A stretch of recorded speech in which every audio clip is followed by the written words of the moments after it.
क्या अमेरिका के चक्कर में खामखा बर्बाद हो रहे बहरीन, कुवैत, जॉर्डन और कतर जैसे देश? गलती ट्रंप की और सजा मिडिल ईस्ट के ये देश क्यों भुगत रहे? क्या इन देशों को अब यह एहसास हो चुका है कि अमेरिका को अपनी जमीन का इस्तेमाल ईरान के खिलाफ करवाना उनकी सबसे बड़ी गलती थी? ऐसा हम इसलिए कह रहे हैं क्योंकि किसी भी अमेरिकी हमलों का जवाब ईरान इन्हीं देशों में मौजूद अमेरिकी सैन्य ठिकानों पर हमला करके दे रहा है। और ऐसा नहीं है कि सिर्फ इन देशों में मौजूद अमेरिकी सैन्य ठिकानों पर ही हमले हो रहे हैं, बल्कि ईरान के ये हमले अमेरिकी सैन्य ठिकानों को पार कर इन देशों के उन ठिकानों पर भी हो रहे हैं जो रणनीतिक और आर्थिक तौर पर सबसे मजबूत ठिकाने हैं।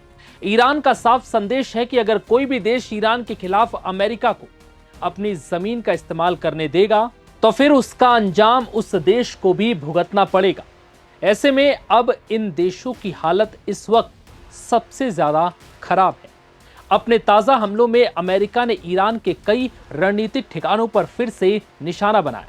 इस दौरान तेहरान, चाबहार, बंदर अब्बास, केशम द्वीप, सिरिक, कोनार्क, रास्क, खोंदाब, खर्रमाबाद और सेमनान समेत कई शहरों में बड़े धमाके किए।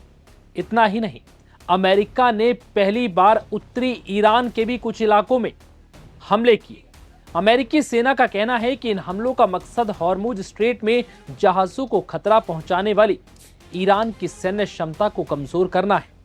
अमेरिका का दावा है कि उसने हॉर्मुज में एक ईरानी बंदरगाह की तरफ बढ़ रहे ऑयल टैंकर हेलफायर मिसाइल से उड़ा दिया, जबकि अन्य 2 जहाजों का रास्ता भी बदल दिया गया। वहीं इसके बाद ईरान ने भी अपनी जवाबी कार्रवाई तेज कर दी। ईरानी सेना और IRGC ने दावा किया कि ऑपरेशन लाइटनिंग के तहत कुवैत और बहरीन में अमेरिकी सैन्य ठिकानों पर मिसाइल और ड्रोन हमले किए गए। ईरान ने इस दौरान कुवैत के अली अल सलेम एयरबेस पर अमेरिकी radar, patriot air defence system और ईंधन भंडार को निशाना बनाया है। बहरीन के शेख ईसा एयरबेस पर कम्युनिकेशन सिस्टम और रडार ठिकानों पर हमले किए गए, जबकि जॉर्डन ने भी ईरानी हमलों की पुष्टि की और कहा कि उनकी वायुसेना ने हमारे देश की सीमा में बढ़ रही 8 मिसाइलों को मार गिरा।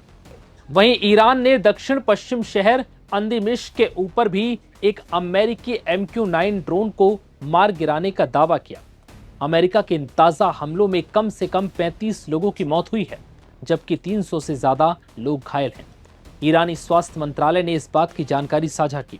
ईरान के शीर्ष वार्ताकार मोहम्मद बागेर गालिबाफ ने कहा है कि ईरान की सुरक्षा हॉर्मुज में उसकी व्यवस्था बनाए रखने पर निर्भर है। IRGC ने बहरीन, कुवैत और जॉर्डन में अमेरिकी सैन्य ठिकानों पर हमले का दावा किया। कुवैत ने कहा कि उसने बुधवार को ईरान से आई 4 मिसाइलें और 21 ड्रोन को रोक दिया। इनमें नुकसान हुआ पर कोई घायल नहीं हुआ। राष्ट्रपति ट्रंप ने कहा है कि ईरान जल्द हार मान लेगा और वो समझौता करने के लिए बेताब है। बता दें कि अब ये जंग पहले से ज्यादा भड़क उठी है। ईरान ने इसे अपना अस्तित्व का युद्ध करार दिया है।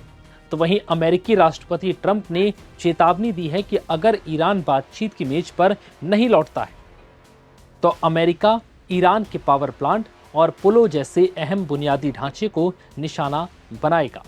और अब ये जंग महाविनाश की ओर जाती दिख रही है। फिलहाल इस वीडियो में इतना है।